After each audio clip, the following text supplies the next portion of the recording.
American weapons and military equipment. It is thanks to them that Ukraine can resist Russian aggression. Now, Washington is withholding all military aid to ascertain whether it contributes to resolving the conflict. This decision was allegedly supported by all of Donald Trump's advisors without exception. The president is actually taking a much more realistic perspective and saying this can't go on forever. We can't fund this thing forever. The Ukrainians can't fight forever. So let's bring this thing to a peaceful settlement.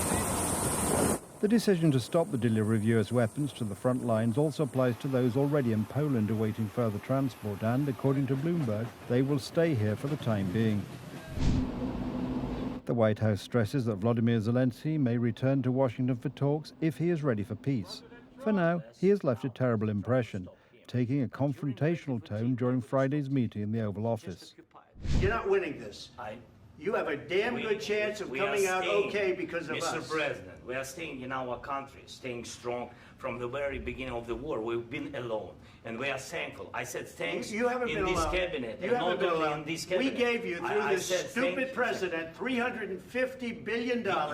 We gave you military equipment, and you men are brave, but they had to use our military. If you didn't have our military equipment, this war would have been over in 2 weeks. In 3 days, I heard it from Putin. In 3 days. This is something maybe less. Well, I just think he should be more appreciative because this country has stuck with them through thick and thin. We've given them much more than Europe, and Europe should have given more than us because, as you know, that's right there. That's the border. Today, Donald Trump is expected to give the State of the Union address in which he will likely once again outline the war's perspective and proposal to end the war in Ukraine. But this requires the signing of the agreement on access to Ukrainian rare earth minerals.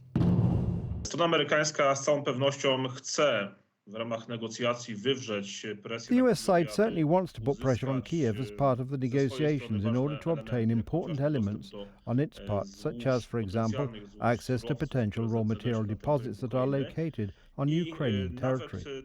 Even just this, an American economic presence, would be a very important safeguard of Ukraine's independence. The Ukrainian Prime Minister announced today that his country is ready to sign the agreement with the Americans at any time.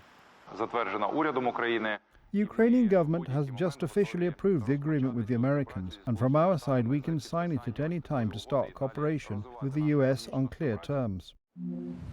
Regarding the agreement on minerals and security, Ukraine is ready to sign it at any time and in any convenient format. We see this agreement as a step towards greater security and solid security guarantees, and I truly hope it will work effectively. Mr. President! Republican congressmen and Ukrainian politicians are already working on the details of how to return to talks.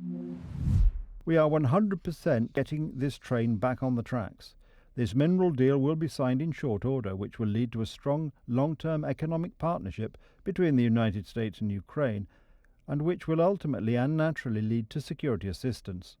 Europe will be required to step up and do its part, and there will be mandates for them to do just that. Ukraine, вся Европа, America. Ukraine, Europe, but also America. Only together can we ensure decades of peace. It is necessary to act together and accelerate diplomatic efforts to end the war. The London summit, with mainly left-wing European politicians, only convinced the Ukrainian Prime Minister to reach an agreement with America as soon as possible, as only America can stop Putin.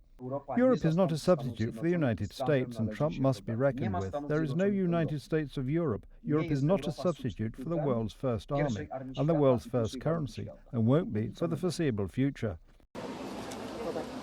Maybe Volodymyr Zelenskiy understood this when the Ukrainian delegation was ejected from the White House, or perhaps it took until the London summit. Without the United States, there will be no peace in Ukraine. Conditions are being negotiated between the United States and Ukraine, to which both Ukraine and Russia will have to agree under American pressure to a ceasefire, to a halt to this conflict. What exactly is going on there, we do not know. I just think that President Zelensky should not have behaved in the way he did at the White House. It was bad conduct.